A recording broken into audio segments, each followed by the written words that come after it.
अष्टादशश्लोकी गीता संस्कृत।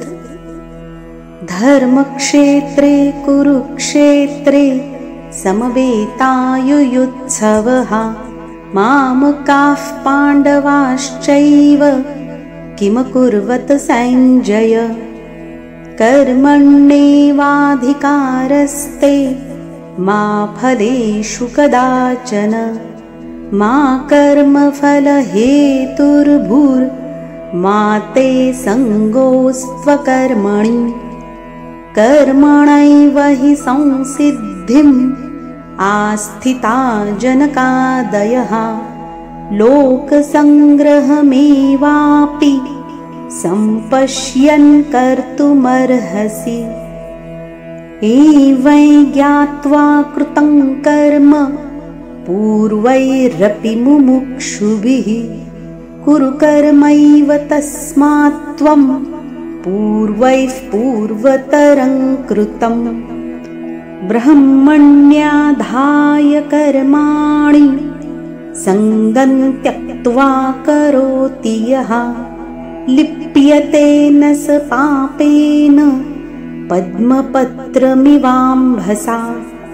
आत्मौपम्येन सर्वत्र समं पश्यति योऽर्जुन। सुखं वा यदि वा दुःखं स योगी परमो मतः। मत्तः परतरन्नान्यत् किञ्चिदस्ति धनञ्जय। मयि सर्वमिदं प्रोतं सूत्रे मणिगणा इव। तस्मात् सर्वेषु कालेषु मामनुस्मर युध्य च।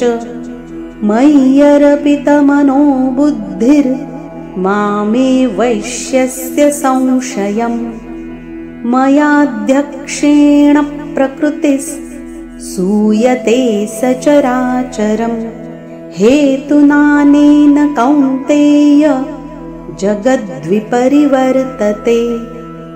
महर्षयः सप्त पूर्वे चत्वारो मनवस्तथा मद्भावा मानसा जाता एषा लोक इमाः प्रजाः।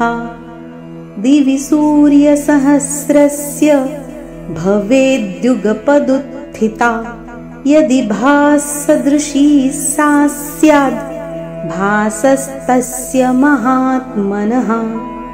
सन्नियम्येन्द्रियग्रामं सर्वत्र समबुद्धयः ते प्राप्नुवन्ति मामेव सर्वभूतहिते रताः।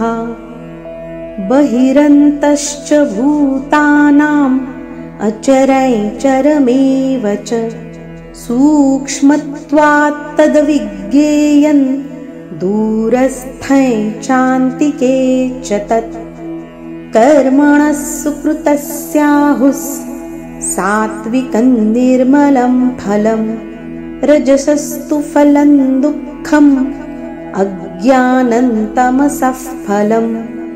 शरीरं यदवाप्नोति यच्चाप्युत्क्रामतीश्वरः गृहीत्वैतानि संयाति वायुर्गन्धानि वाशयात्। दैवी सम्पद्विमोक्षाय निबन्धायासुरीमता मा शुचः सम्पदं दैवीम् अभिजातोऽसि पाण्डव।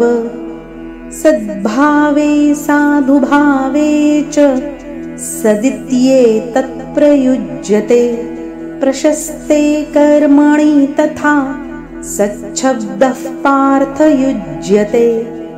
यत्र योगेश्वरः कृष्णो यत्र पार्थो धनुर्धरः तत्र श्रीर्विजयो भूतिर्ध्रुवा नीतिर्मतिर्मम।